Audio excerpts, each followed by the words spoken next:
Pues, buenas noches. Es hoy la Fundación Joaquín Balaguer. Tiene la acostumbrada a dar la bienvenida a todos los presentes que están con nosotros, en especial a su eh, presidente Joaquín Ricardo, a nuestra invitada de honor hoy, la doctora Ivette Guzmán, que nos tiene Balaguer en la narrativa, y le damos la bienvenida a todos los que se encuentran con nosotros, Ana María Céspedes, el señor Lara Flores, Emma del Carmen, y abriremos las palabras de salutación.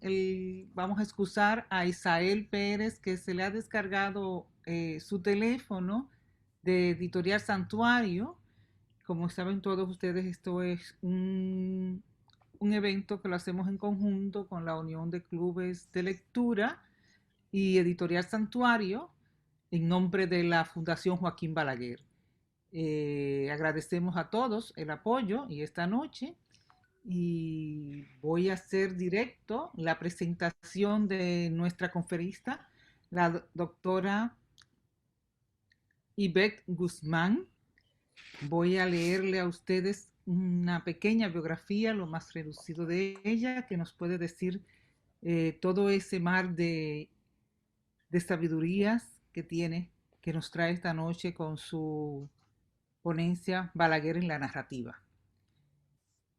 Ivette Guzmán nace en Guayacanes, Valverde Mao. Es narradora, ensayista, poeta, crítica literaria y catedrática universitaria. Orientada por su madre, estudió filosofía y letras en la Universidad Autónoma de Santo Domingo. Aunque dice ella que originalmente deseaba estudiar derecho o medicina, pero fue cautivada por las letras, convirtiéndose en una importante académica y literata. Ostenta una maestría en la enseñanza del español de la Universidad de Alcalá de Henares y un doctorado en estudios de español, lingüística y literatura por la Pontífica Universidad Católica Madre y Maestra. Ha dedicado su vida a la escritura y al estudio de la literatura. Se desempeña como profesora investigadora del Instituto de Lingüística de la Universidad de Letras en la Facultad de Humanidades de la Universidad Autónoma de Santo Domingo, UAS, y es catedrática en la Escuela de Lenguas de la Pontífica Universidad Católica Madre y Maestra. Ha trabajado como gestora cultural y coordinadora de programación en numerosas ediciones de la Feria Internacional del Libro de Santo Domingo. Entre sus publicaciones, principalmente orientada al microrrelato, tenemos Tierra de Cocodrilos, publicado por Isla Verde en el 2012, está Hierba Mala, Hojarrasca 2015 y Tiempo de Pescar, Isla Negra 2017. Coautora de la antología Voces del Valle, Ediciones Ferilibro 2005, y autora de la antología de mujeres microrrealistas, Mujer en pocas palabras, Letra Negra, Ferilibro 2013. Publica unas columnas de comentarios críticos de literatura que leer en el periódico Listín Diario, y textos tuyos han sido antologados en Meter en Gold, Letra Negra, y Short Stop, Letra Negra 2015, ambas antologías de microrelato.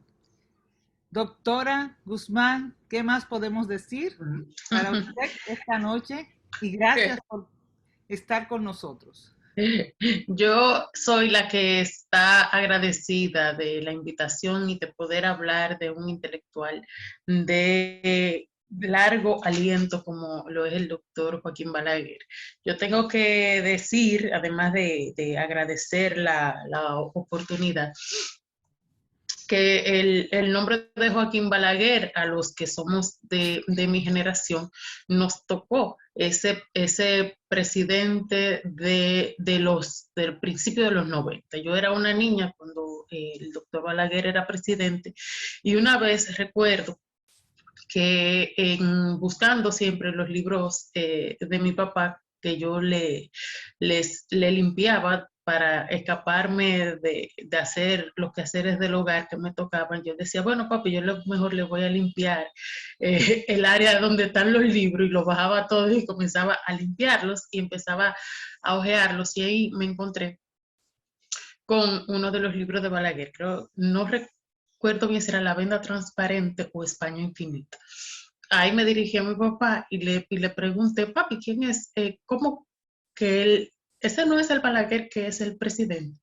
Y ahí yo descubrí no solamente que Balaguer era un intelectual, sino también descubrí que había en el plano de la intelectualidad una nueva voz que tenía mi papá. Y ahí mi papá me empezó a hablar del Balaguer escritor y me empezó a hablar de todos los otros libros que tenía el doctor Joaquín Balaguer. Yo empiezo a leer, y el próximo encuentro así intelectual que tengo con Balaguer fue precisamente en mi tesis doctoral. Cuando estoy eligiendo el corpus de la tesis, que era el personaje haitiano en la narrativa dominicana, la construcción del personaje haitiano en la narrativa dominicana, en esa selección del corpus estaba esta novela Los Carpinteros. Los Carpinteros en ese primer momento, y quiero traer este problema como un problema de investigación literaria aquí a la mesa, y es cómo leer Los Carpinteros. Lo vamos a leer como una novela, lo vamos a leer como un libro de crónicas, lo vamos a leer como un libro de historia. Entonces, ese fue un problema que me planteó Los Carpinteros en ese momento, donde yo estaba pues decidiendo cuál era el corpus literario que iba a elegir para la tesis.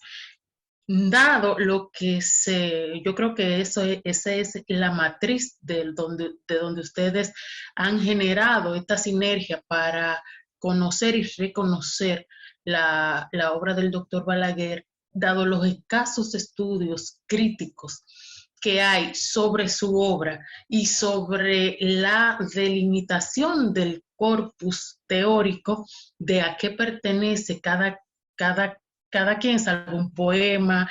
Se dice que si el Cristo de la Libertad es una biografía novelada, y dado que entre los límites entre la novela histórica y la historia novelada y la historia per se son sumamente difusos, en ese momento yo me dije, es que hay que replantear primero la teoría de la narrativa para luego plantearnos una manera de leer Los Carpinteros. ¿Por qué? Te dice, Lara quiere decir algo, levantó la mano. Ok, parece que fue por accidente. Bueno, entonces dije, primero tenemos que visitar las teorías de la narrativa que están vigentes para nuestra generación, para los análisis literarios.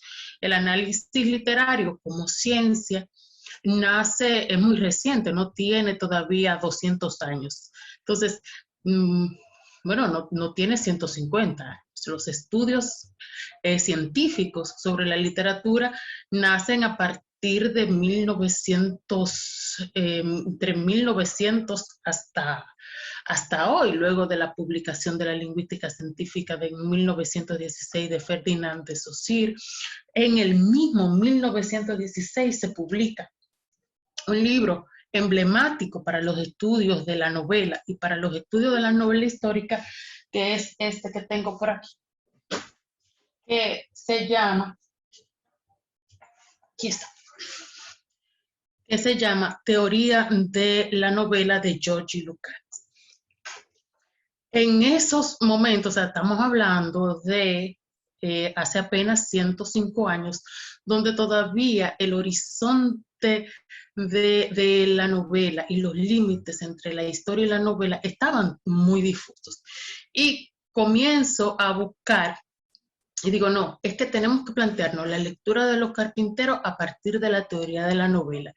Y eso, en términos de la tesis, me va a resultar muy amplio y yo tengo que postergar este análisis para reemprenderlo en un momento donde yo tenga el tiempo, no sé cuándo, porque nunca tengo el tiempo, pero cuando tenga el tiempo para dedicarlo a hacer una lectura seria y hacer un análisis a partir de las ciencias literarias.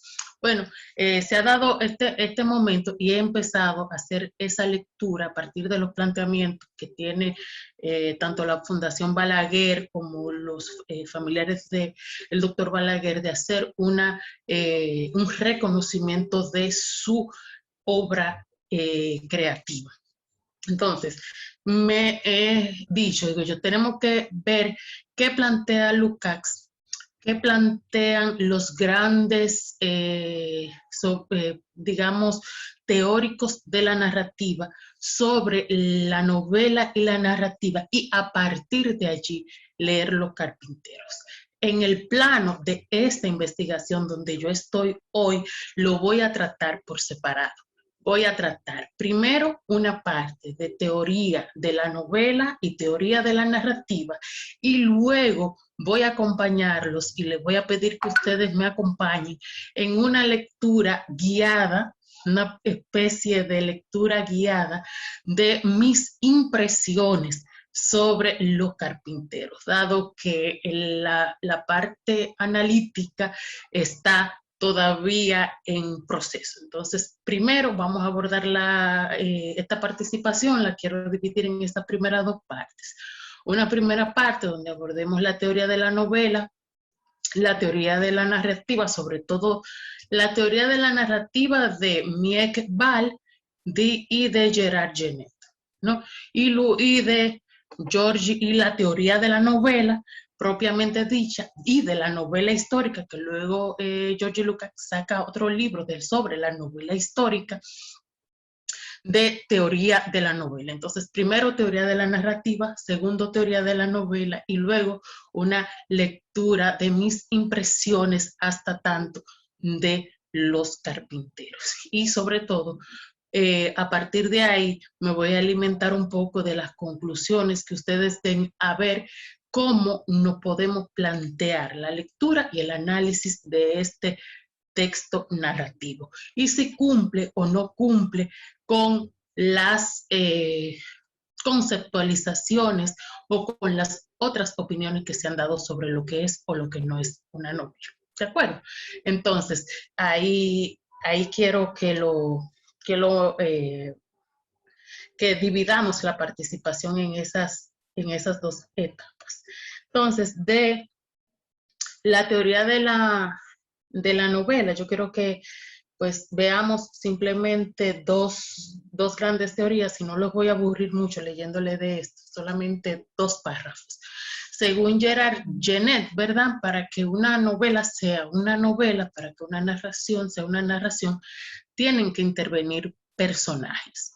Y esos personajes, ya George Lukács dice, no en esta teoría de la novela, sino en la novela histórica, que existen en la novela histórica dos tipos de personajes, ¿no?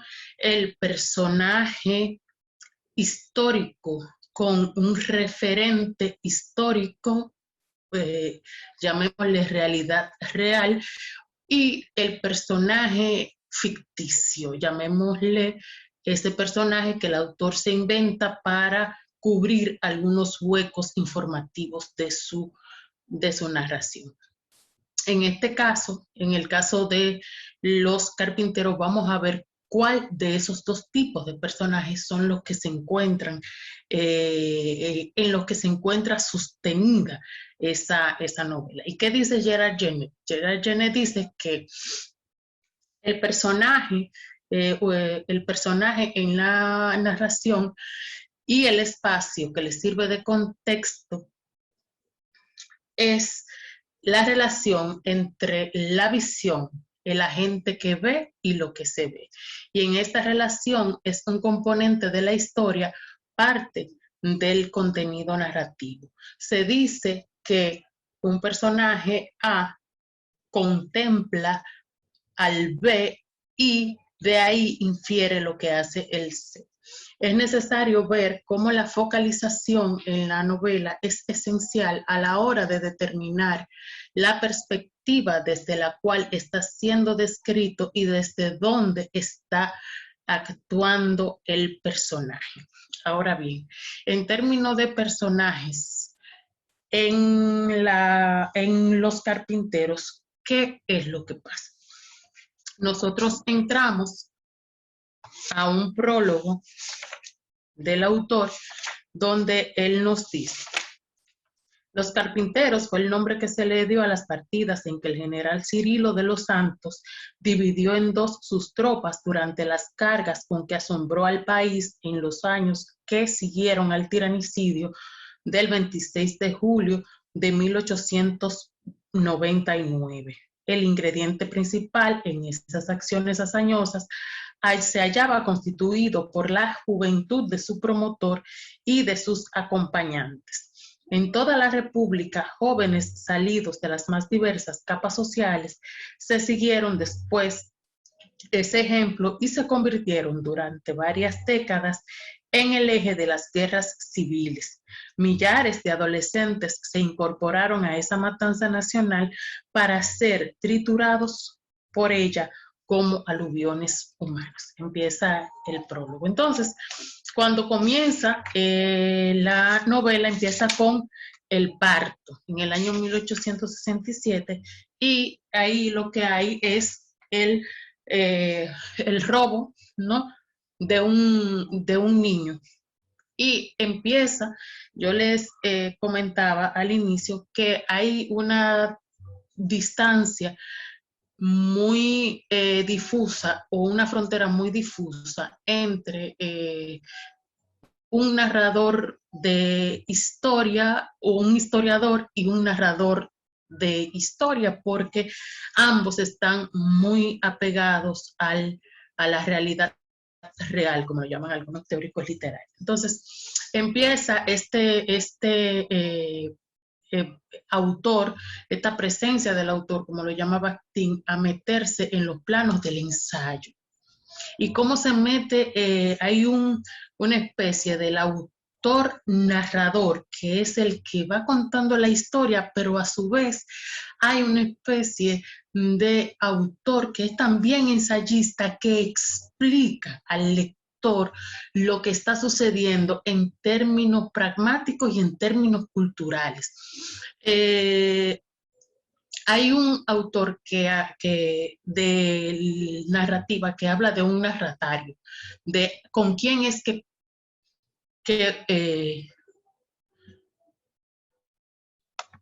con quién es que conversa ese narrador, a quién es que él dirige idealmente su texto. Entonces, en el caso del autor en Los Carpinteros, él se la pasa explicando todo el tiempo lo que va narrando. Y aquí me van a comprender. Miren, cuando él dice, por ejemplo, dice, bueno, lo voy a contar así rápidamente. La joven tiene el niño nace, un niño bellísimo, en los campos. Aquí está. Bueno, el hijo de Esperanza y José, ¿verdad? Nace y cuando él nace, el niño se lo roban. Cuando el niño se lo roban, es un niño que nace muy, muy hermoso en todo el sentido de la palabra, hermoso en el sentido de bonito y hermoso también en el sentido de rozagante. Este niño fuera de lo común, de tan bello que era y de tan atractivo. No todo el que lo veía, ay, qué cosa tan bella. El niño se lo roban, el niño desaparece. Cuando el niño desaparece, era una madre, unos padres primerizos, salen a buscar lo vuelto locos al niño y empiezan a decir la gente que eso es un bacá, que eso fue que se lo robó una bruja, otros dicen que se lo robó un haitiano, que eso fue que le echaron una brujería, que eso fue que le echaron el mal de ojo. Esos elementos que están muy presentes en la cultura popular dominicana, el autor los cuenta, pero también los explica a la manera de excusar a los personajes, no como quien dice, esta es una creencia popular, y miren cómo lo dice. Miren, la mayoría, Eduviges Mateo, pasándose su ancha mano derecha por la barba patriarcal, la mayoría de los presentes dice Eduviges, dice, este es un caso misterioso y no puede negarse la intervención de alguna fuerza oculta en todo cuanto aquí ha ocurrido, expresó otro de los mentores del lugar, el viejo Eduviges Mateo, pasándose su ancha mano derecha por la barba patriarcal. La mayoría de los presentes coincidió con la opinión así expuesta, la cual respondía además al ánimo supersticioso de toda la población, como siempre inclinada a buscar soluciones a sus problemas en la brujería. Y ahí empieza luego a explicar, pero así, con este ejemplo, así él se la pasa en toda la narración, explicando ya sea con el detalle histórico o con el detalle racional, lo que está narrando, ¿no? Entonces, ponemos otro ejemplo. El personaje o la incidencia que tiene lo haitiano en esta narración es fulminante. Bueno, desde el presidente Salnave, desde los hijos del presidente Salnave que vienen aquí a este lado de la isla, y desde Héctor Corporán, que llega ya grande de Haití para acá. Y cuando él llega, él dice, cuando llega ese personaje, que un adolescente, dice, a su llegada era una cálida mañana del mes de marzo, volvió a presentar ante sus ojos el contraste entre la colonización francesa y la colonización española. Aquí él está narrando, ¿verdad? Entonces ahora viene el detalle del intelectual, ¿no? El que habla de la historia, el que justifica cada pasaje de su narración, y viene y dice ahí mismo en la página 46, la prosperidad de Haití entre 1659 y los comienzos del siglo XIX fue obra principalmente del látigo. Los siervos traídos de África ofrecen su sangre y su sudor, y Francia constituye a su vez con su genio organizativo y su concepción profundamente humana de la vida. El colonio francés, en vez de dedicarse a la búsqueda de oro, aprovecha la fertilidad de la tierra para hacerse rico, y esa riqueza dura hasta que los vientos llegados desde su propia metrópoli hacen surgir una Bastilla en llamas en el corazón de cada siervo. Y empieza luego, sigue narrando, el colono español, por el contrario, busca la prosperidad de la colonia en las minas y malgasta su tiempo en aventuras románticas y en empresas descabelladas. Y ahí continúa el historiador, y ahí él sigue, pero en la colonia de Santo Domingo la esclavitud fue escasa y benigna. Los vientos de fronda del 14 de julio no sacudieron sus cimientos, y el siervo y el señor, nivelados por la pobreza, comparten por igual los sinsabores de la escasez, ¿no? Entonces, Héctor Corporán, que si vamos, y es uno de mis argumentos, si vamos a leer el texto como una novela, lo vamos a leer como una novela por la permanencia de este personaje. Porque estamos hablando de que Héctor Corporán aparece en la página 30 y tantos y continúa y finaliza con ese personaje de Héctor Corporán. Entonces, Héctor, cuando llega de Haití, Héctor es la excusa para que él se pase página y media narrando, contándonos la historia de por qué, haciéndonos el relato histórico para justificar el por qué una parte de la isla y otra contamos con tantas disidencias en términos culturales y en términos humanos, ¿no? Entonces, si alguien fuera a contraargumentar que no es una novela, sería basándose en estos detalles. Y por eso yo propongo que hagamos una lectura entre uno y entre otro. Pero luego sigue Héctor, y ese es uno de los argumentos que tú puedes decir, no, es que es Héctor el hilo de toda la narración. Y si hay un hilo y si hay un personaje que hila toda la narración, entonces es una novela, ¿no? Entonces, por ahí vamos. Y Héctor también es un personaje que cambia. Empieza Héctor Corporán, llega siendo un joven, avesado, inteligente, sumamente precoz, ¿no? Un muchacho fuera de lo común. Incluso el mismo autor le dice después, ¿cómo tú sabes tanto, ¿no? ¿Cómo tú sabes tanto de la política haitiana y cómo tú sabes tanto de la política dominicana? Si tú eres apenas un mozalbete. Entonces él le dice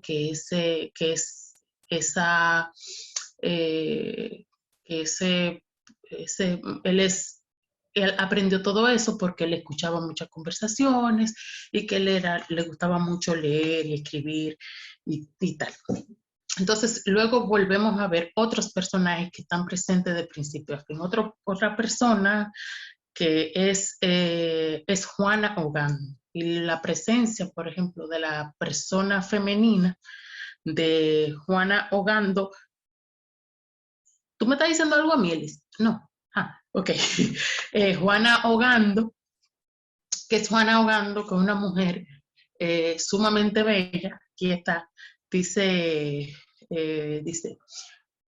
el héroe del rescate, pero en realidad se hallaban pendientes de alguien que llegó desde lejos para aquella cita con la muerte.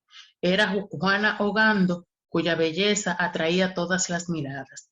Lilis también clavó las suyas en ella, penetrantes como las saetas del sátiro en la hermosura de la doncella, suspensa con devoción de los rezos incesantes repetidos en voz alta por las mujeres que desde todos los alrededores habían acudido apresuradamente al velatorio. Juana Ogando es, en un primer momento, esta doncella hermosa que todo el mundo, las mujeres las envidiaban y los hombres la deseaban, hacer esta también otro argumento para decir que si se puede leer como una novela, sería decir, porque es también otro personaje que cambia dentro de la narración. Y uno de los principios de una narración es que el personaje no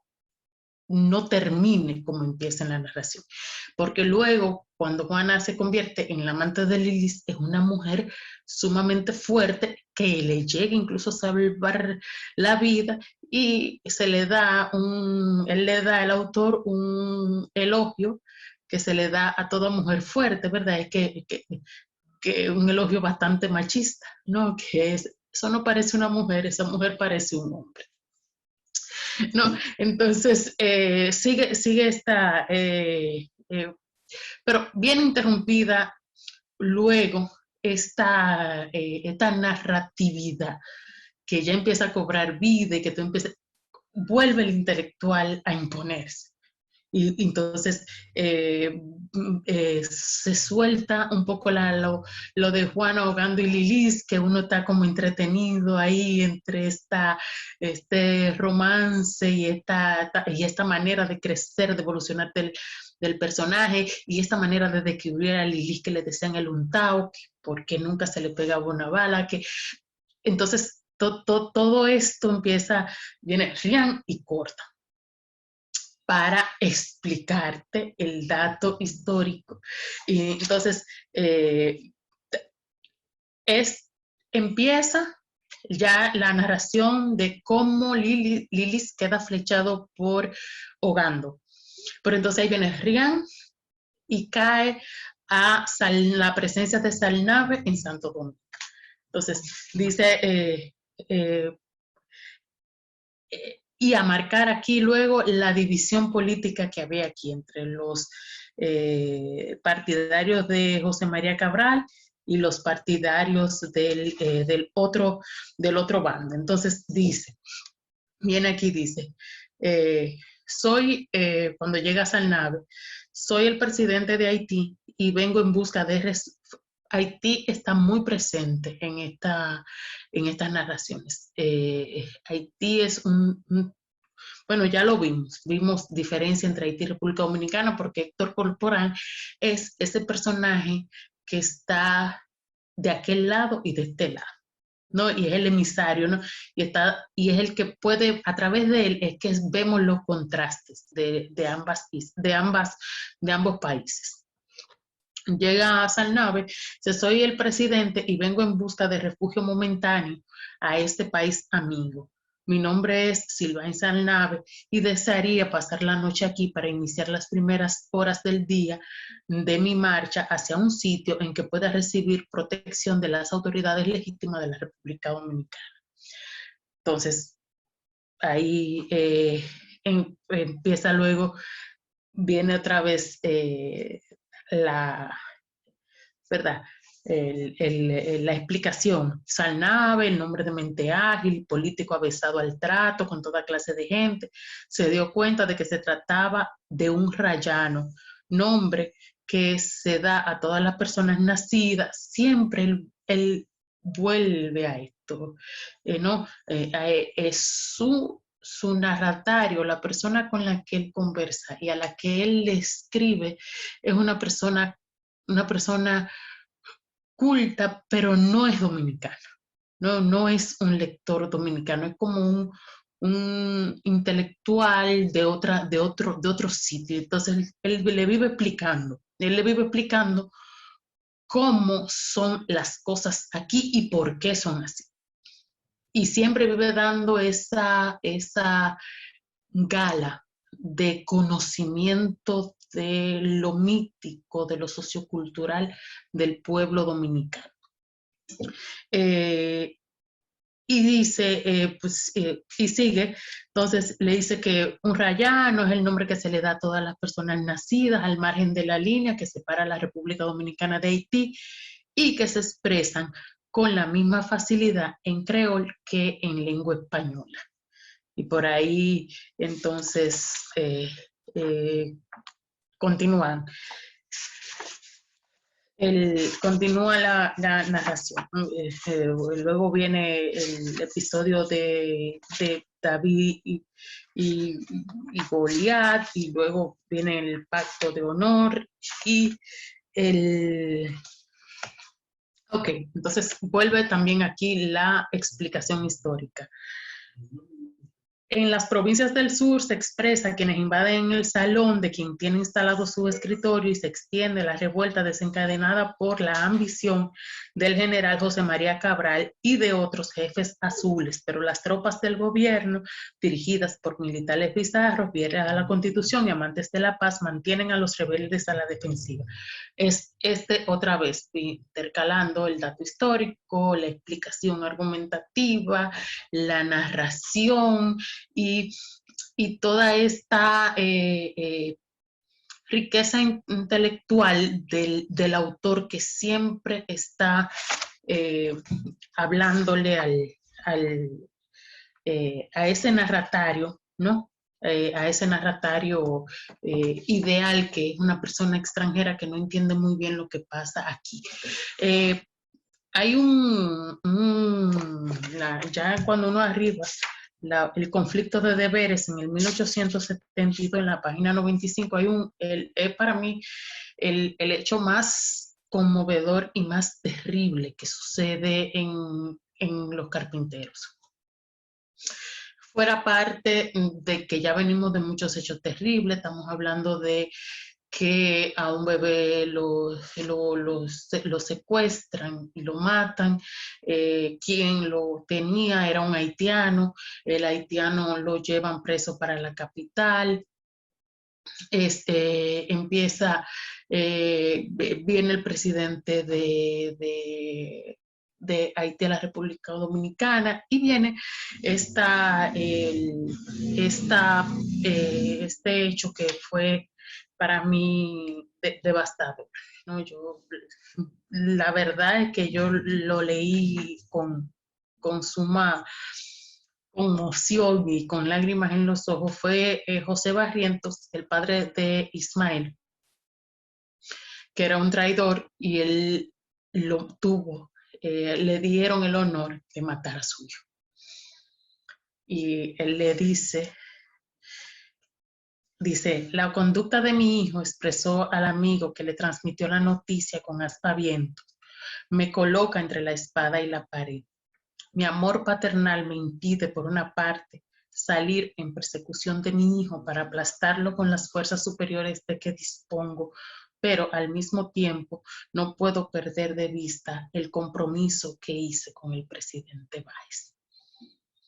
Y luego viene, la prenda que le entregué para garantizar la promesa de fidelidad que le hice vale para mí, oigan esto, vale para mí más que si hubiera estampado mi firma ante un notario al pie de una escritura. Que Dios me ilumine y me permita salir de este conflicto y sin que tenga que sacrificar mi amor de padre ni la seriedad de mi palabra solemnemente empeñada. Entonces aquí vemos otra vez a un narrador omnisciente que sabe lo que siente, lo que piensa y lo que van a hacer sus personajes. Pero todo el tiempo, no sé si ustedes se han ido dando cuenta, vamos como en esta especie de montaña rusa, y va el narrador, y va el historiador, y va el intelectual dándonos batiéndonos entre los límites de estos, llamémosle, límites de la escritura, ¿no? De la manera o de las intenciones de la escritura. Él sigue, pocos minutos después, dice Barrientos, poco después de haberse despedido el oficial, José Barrientos entró en su habitación y apoyó tranquilamente sobre su sien el cañón de la carabina que acababa de serle entregada. Muero, raya de diálogo, muero, mi hijo, exclamó al desplomarse, víctima de la misma arma con que te quité la vida, porque él lo manda a perseguir, lo manda a matar y dice, tráiganme el arma con la que mataron a mi hijo, y él se dispara. Es para mí la escena más conmocionante de la novela. Bueno, volvemos entonces, la lealtad, problemas políticos internos, Lilis ¿verdad? En su afán de alcanzar el poder, las relaciones dominico-haitianas, luego hasta que llega Lilis al poder y termina luego y muere Lilis, y en la muerte ya después llega cuando termina la novela, ¿no? Con la muerte de Héctor Corporán, ¿no? Entonces dice, ya leo el último párrafo, dice, el crimen que se ha cometido es muy grande, y la mínima sospecha es suficiente para condenar a cualquiera que aparezca mezclado en esta conjura, que no se averigüe más y que se fusile mañana mismo. Al rayar el alba presentaron a la puerta a Carlos III en la fortaleza Osama, Úrsula y Ángela, acompañadas del Padre Pío para suplicar que les entregaran el cadáver de su deudo. El párroco de la iglesia del Carmen, consciente de la inocencia de la víctima, logró que se le franqueara el acceso ante el oficial del día y obtuvo que éste, con la previa anuencia de sus superiores, autorizara la entrega del cuerpo de Héctor Corporán a sus familiares para su enterramiento en el cementerio católico del Camino de San Jerónimo. Los hijos de Corporán volvieron al asilo de Santa Clara. Ángela, embarazada desde hacía varios meses, regresó al hogar de sus padres en la población de Juan López, y Úrsula, una de las tantas imágenes terrestres de la dolorosa, ya desfalleciente y sin fuerzas para resistir este nuevo golpe del destino. Volvió a inclinar la cabeza, fue como una flor irremediablemente marchita sobre su único medio de subsistencia, la máquina de coser. Y ahí termina la historia, ¿no?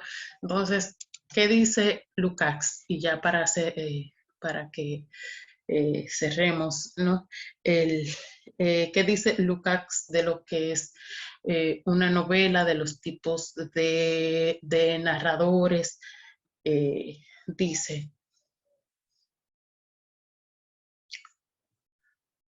ok, para Lukács, ¿verdad? La novela es un reflejo, y por ahí sí podríamos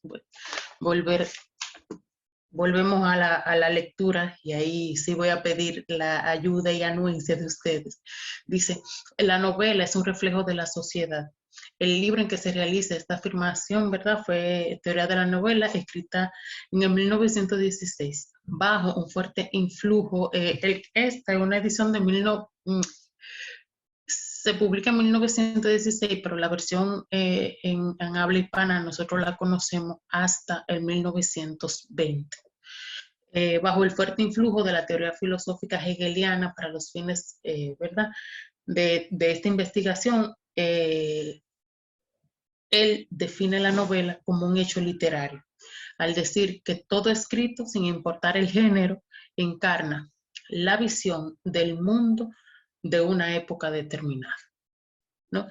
También incluye la novela como el género idóneo para transferir ideología y los fundamentos sociológicos de una sociedad o una manifestación estética. La novela es hija de la épica, ¿no? Y eso lo hemos visto, lo hemos analizado en otros debates literarios ya de la época, por lo que no podemos hablar de ella como resultado de una oposición a los géneros tradicionales, sino como el resultado de su evolución. La epopeya, como madre experimentada de la novela, también muestra el todo social, el del ambiente donde se gesta. El mundo de la significación puede ser comprendido y abrazado de una sola mirada. Se trata solo de encontrar en él el lugar que conviene a cada individuo. Existe, entonces, según la lectura de Lukács, una relación entre la creación literaria y la sociedad, ¿no? Y entonces, si fuéramos a leer Los Carpinteros bajo la teoría de George Lukács, tendríamos que asumir esta conceptualización y maridarla con los argumentos que encontramos en el texto para llegar a la conclusión, o no llegar a la conclusión de si es o no es una novela. En lo particular, creo que es una lectura que tenemos que continuar haciendo, y que pronto, muy pronto, le voy a traer ya las conclusiones definitivas, porque si bien no basta una percepción de un lector, de un crítico, también hay que buscar otras teorías que se opongan a estas y leerlas con esas otras teorías para compararlas y de ahí sacar una conclusión a ver cuál de las dos prevalece. Hasta tanto, si la leemos únicamente con la de Lukács, entonces sí podríamos afirmar que es una novela. Pero si buscamos las otras teorías que contradicen a Lukács, entonces tendríamos que oponerlas y ver cuál de las dos predomina. Así que yo espero que que muy pronto ya tengamos yo poder entregarles esa conclusión y ese trabajo ya de reflexión, de lectura, de investigación, de comparación y de contrastación para tener una conclusión con fundamentos y no sesgada por mi intención ni por mi pues deseo, ¿no?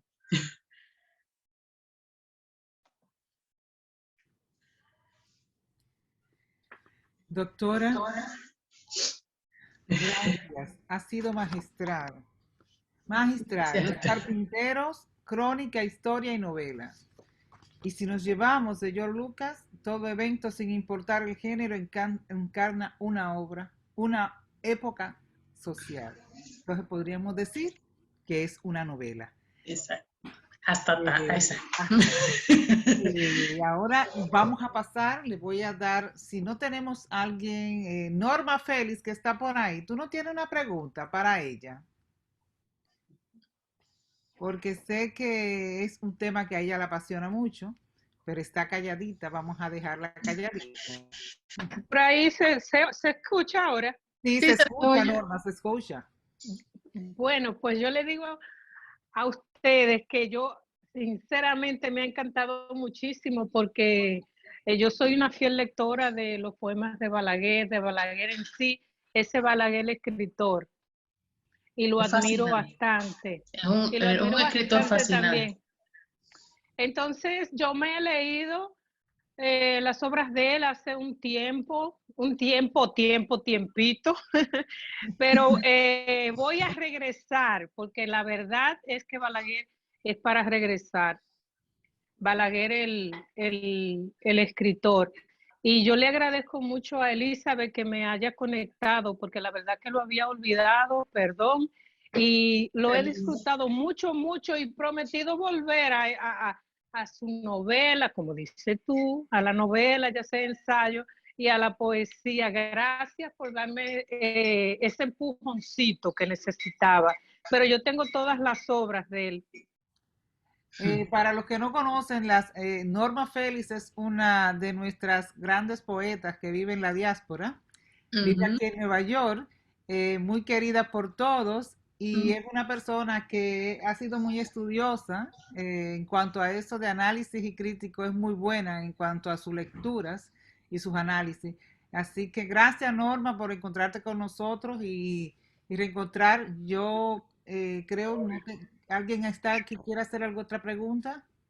Muchas gracias. Gracias, Norma, gracias. Yo creo que Norma es una candidata fabulosa para los miércoles de nosotros, de la Fundación Joaquín Balaguer, para coger unos de los poemas de Balaguer o una de las narrativas y hacer un trabajo con nosotros. Norma, ya tú sabes. Búscalo y me dejas saber que solamente se lo voy a pasar. Aquí está Joaquín Ricardo con nosotros, que es el presidente de la fundación y a quien le voy a pasar ahora en este momento el micrófono para que dé la despedida y unas palabras de agradecimiento a todos los que se encuentran con nosotros aquí. Muchas gracias. En primer lugar, deseo felicitar a la doctora Ivette Guzmán porque acaba de desmenuzar desde su punto de vista lo que ella entiende y ha aportado criterios importantes sobre el tema de si es una narración, si es una novela. Cuando se produjeron en el centenario del natalicio del doctor Balaguer las obras selectas del doctor Balaguer, que fue un un esfuerzo conjunto que involucró una serie de pensadores e intelectuales dominicanos, como Bruno Rosario Candelier, como Federico Enríquez Grateró, Fernando Pérez Memén, José Enrique García, y así otras personas que se dedicaron a escribir prólogos o estudios o ensayos acerca de las obras que se iban presentando. Revisando el texto que contiene justamente a los carpinteros, veo que hay dos personas, el doctor Fernando Pérez Memén y don Federico Enríquez y Grateró, que fueron los que hicieron una especie de introducción y algún estudio. Y es interesante, solo se lo digo a la doctora, como debe saber mejor que yo, pero aprovecho porque eso retrotrae a lo que ella ha tratado de explicar con tanta elegancia y con tanto conocimiento. Fernando Pérez Memén, por ejemplo, cuando analiza el tema de los carpinteros, dice que el presidente Balaguer o el doctor Balaguer en ese momento eleva a la dignidad de la historia el relato novelado. Así le llama Fernando Pérez Memén, mientras que Federico Enríquez Grateró habla del historiador militante, del hombre, como bien describía la doctora Guzmán, que no solo lleva la narrativa, lleva la novela, sino que al mismo tiempo aporta su visión, su parecer, el conocimiento extraordinario que tenía el doctor Balaguer sobre ese periodo de la Segunda República y también la descripción tan hermosa que la hace. Yo creo que es tal vez, siempre yo he sostenido que es una de las obras más importantes del doctor Balaguer. Tal vez la Isla al Revés y otros más que definen en cierto modo su pensamiento, su cultura, su prosa y la forma en que él narra con tanta elegancia y habla de nuestros pueblos y de nuestras, especialmente de San Juan de la Maguana y de la descubierta, que es lo que él describe. Pero yo solo puedo hablar por la emoción o con la emoción. La doctora Guzmán habló con el conocimiento, con la capacidad. Quiero agradecerle porque realmente todos hemos aprendido lo que es tal vez la diferencia leve, tenue entre narrativa, novela y cómo se puede enfocar y cuántas cosas más hay que tomar en consideración para poder llegar a eso. Pero mi misión es dar las gracias a todos los que estuvieron presentes, las gracias muy sentidas a la doctora Guzmán y bueno, convidarla para que esa segunda parte, desde que ella culmine su investigación, nos la presente, porque realmente no se limita solamente a lo que ella entiende, sino que nos enseña. No es solamente una charla, una exposición, sino que es didáctica, nos enseña y al mismo tiempo también nos convida a volver a leer y a verlo desde otro punto de vista, desde otra perspectiva. Así que doblemente agradecido con la doctora Guzmán y con todos los que estuvieron presentes. Elizabeth, gracias por la moderación. A Isael lo echamos de menos, pero bueno, ya llegará el momento. Así que, doctora, muy agradecido a los participantes también por esa charla en que usted desmenuza, expone con el criterio del investigador, del analista, y nos convida a volver a leer también una obra tan importante, de una etapa tan importante para entender de dónde venimos, qué pasó y a dónde hemos llegado. Gracias, doctora. Y gracias a todos. Tengan una buena noche. Está apagado tu micrófono, Elisa. Joaquín, voy a agregar algo que lo dijo Berigüete, que no está con nosotros, pero le ha dado mucha publicidad a este espacio de hoy. Balaguer en la narrativa desde el punto de vista académico de la doctora Guzmán. Así fue que él lo puso en todas las redes y yo creo que realmente no se quedó corto, realmente fue una noche, una fiesta de las palabras, como dice nuestra querida doctora, y buenas noches a Isael con Editorial Santuario y la Unión de Clubes de Lectura y a todos los que están aquí, al señor Lara, Norma Félix, Oscar Grullón y doctora, mi cariño para usted y muchas gracias. Buenas noches. Buenas noches.